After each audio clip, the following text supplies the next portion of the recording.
Today I need you to embrace what comes hard. Today I need you to accept the challenge. Today I need you to fall in love with the process. There will be plenty of opportunities to get discouraged, to lose your passion and think that it's not meant to be. But if you're going to reach your destiny, you have to have a made-up mind. If you give up after the first time, or the 5th time, or the 30th time, what that really means is you didn't want it bad enough. There should be something you're believing for that you are relentless. You are not moved by how impossible it looks. You're not discouraged by how long it's taking. You don't give up because people told you no. Your attitude is, if I have to believe my whole life, I am not going to stop believing. I am not going to take no for an answer. I'm not going to settle for mediocrity. I'm going to keep pursuing what was in my heart. And ask ourselves, what do I really want? What do I really want? And write it down. Writing causes thinking. Thinking creates an image. And you get these images going, you're building a vision in your mind. It's the visionaries that's changed the world. Think of that. But what keeps that competitive edge, what keeps you on top, is the ability to think and prepare mentally over and over and over again. The body has limitations, the mind does not. We focus so much on what goes on from the neck down that we forget it all starts from here.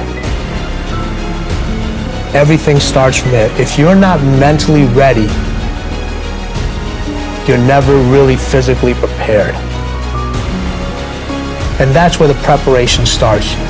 What would your life be like as you look toward the future if you decided, I'm not going to allow my fears to stop me? And I'm saying to you, whatever you got to do it, because if you don't, life is going to whoop you until you surrender.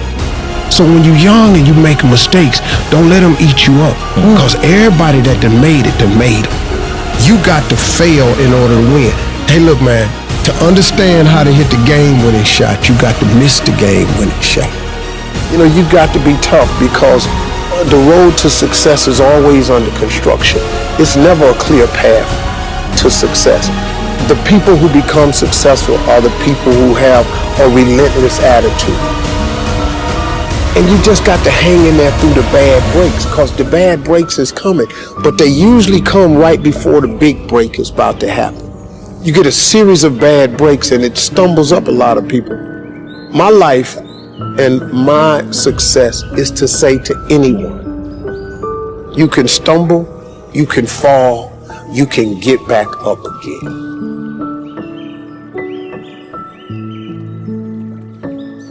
No matter what you face,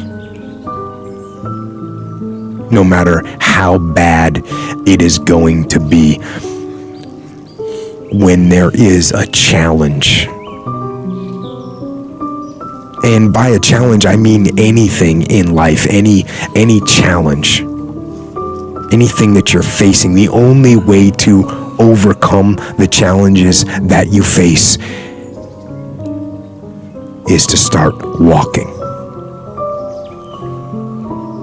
Take that step every day, no matter what you are facing. Get up and start walking. I have the ability to see the end before the beginning even begins. And what that means is I know that to get to the very end, I can see it right now. So before I went to Buds and I was losing all this weight and shit, I saw myself walking across the stage at 191 pounds. That's what I had to get to get into the door. I saw myself 6 months, a year later, whatever's gonna take me to do it, I saw myself walking across that stage, getting that certificate of graduation from Buds. And I was able to be there at 300 pounds. And that feeling that I was nowhere near that feeling, I was able to put myself there 1,000,000 times every day. And that feeling of like, my God, that is gonna feel amazing. That's what made me suffer That's what allowed the pain to be real and say, this is worth it. I want to feel for this next 18 months. It took me 18 months to finally become a Navy SEAL, to finally, just get through buds. 18 months, it's 6 months. It took me 18. That's what woke me up every morning was, I'm gonna put myself through this much pain and suffering for a few seconds. That's all it is. A few seconds of joy. And it's so worth it, man. That's what people don't get. So I'm able to put myself at the finish line, even though I have no finish line, but at the finish line of an event before I even start to say, how are you going to feel at the end of this? Visualizing is my biggest tool of life. That's why I've been able to put myself in cold water, put myself in a 100-mile race millions of times before I've done it. And I'm able to go through the race and see how I'm going to feel at mile 50. Almost to the exact feeling. Right, so when it comes up, it's no surprise. It's no surprise. I've already done this a million times. I recommended the last time I was here, the little book, Richest Man in Babylon, and I said, I've lectured now to over 3 million people. Guess how many have actually gone and got this little book? Answer, very few. My best guess is 10%. Such an easy thing to do. This little book, number one, is easy to find. Number two, it's easy to buy. The most you can pay for it, $6, $7, $8. You can borrow that from your kids. But if it's easy to find and easy to buy, and if it's easy to read, why wouldn't everybody go get it? We don't know. I don't know. Nobody knows. Here's how profound it is. Some do and some don't. Now here's the numbers. About 10% do. We don't know the mystery of that. And I'm telling you, 10 years from now, those numbers will still be the same. The numbers don't change. Only the faces change. I used to belong to the 90% who couldn't be bothered even if it was easy. How many people have a library card? Answer, 3%. 97% couldn't be bothered. Guy specializes in happy hour, but he doesn't have a card. And now readily and quickly blames the government and blames his company and blames the pay scale. Here's my advice to you today. Walk away from the 97%. Don't talk like they talk. Don't go where they go. Don't act like they act. Don't specialize in what they specialize in.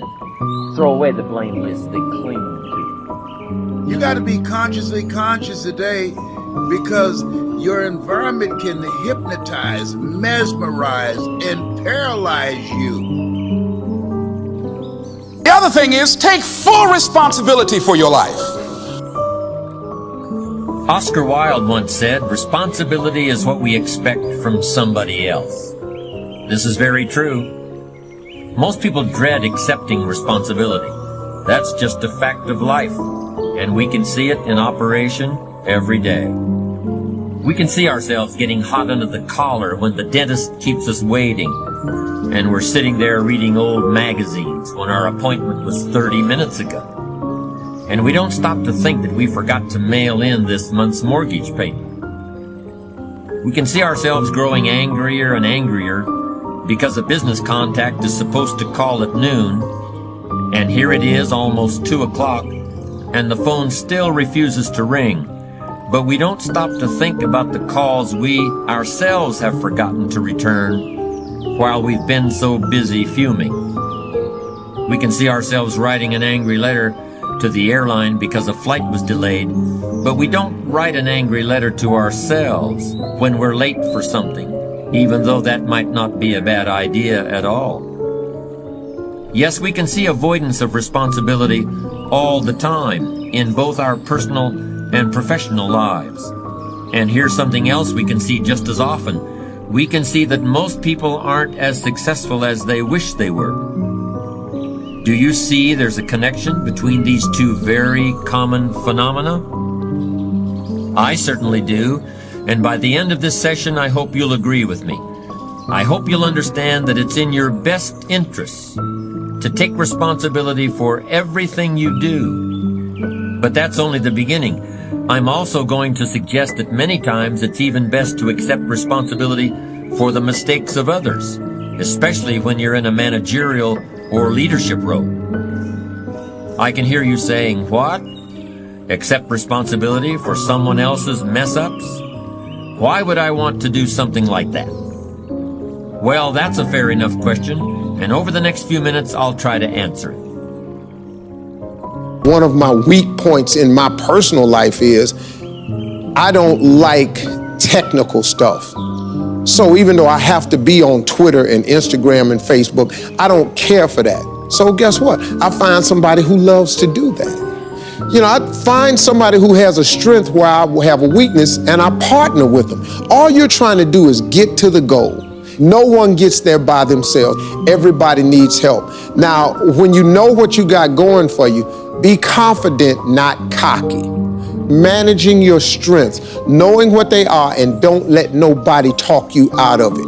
And that gets you fight ready. You get fight ready like that. You got to know you. Helps you develop your skills. All the while, you're developing your strength. You just got to keep developing the strength. Don't let anybody talk you up. At the same time, you must work on improving your weaknesses. So I've had to, in spite of myself, get on Instagram, get on Twitter, get on Facebook. I got to do the videos whether I want to or not, because the world is moving to social media. If I had as many followers as Kim Kardashian, I probably wouldn't even have to do this TV show.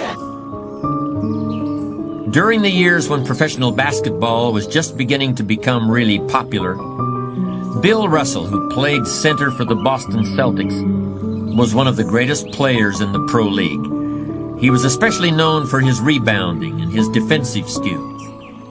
But like a lot of very tall centers, Russell was never much of a free throw shooter. His free throw percentage was quite a bit below average, in fact.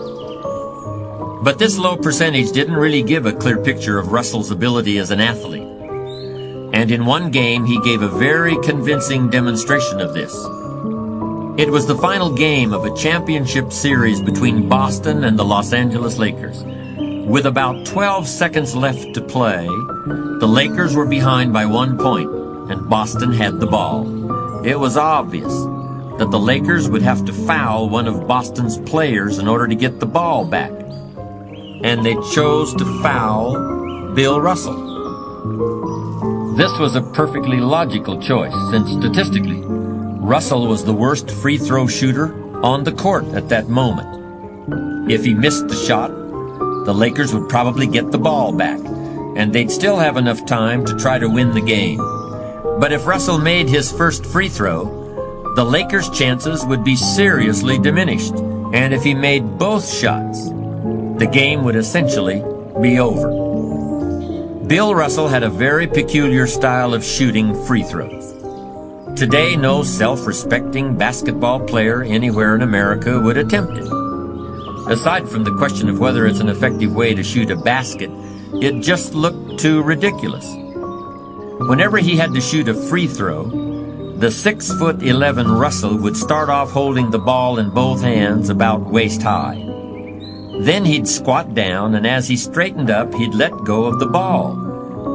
It looked like he was trying to throw a bucket of dirt over a wall.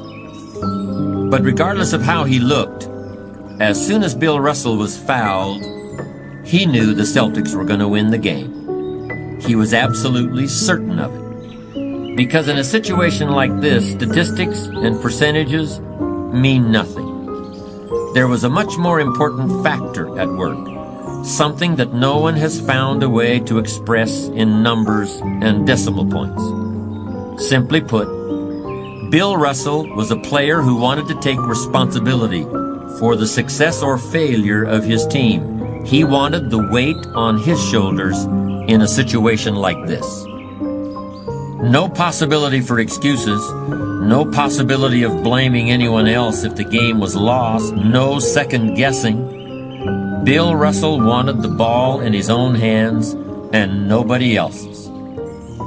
And like magic, even if he'd missed every free throw he'd ever shot in his life before this, he knew he was going to make this one. And that is exactly what happened.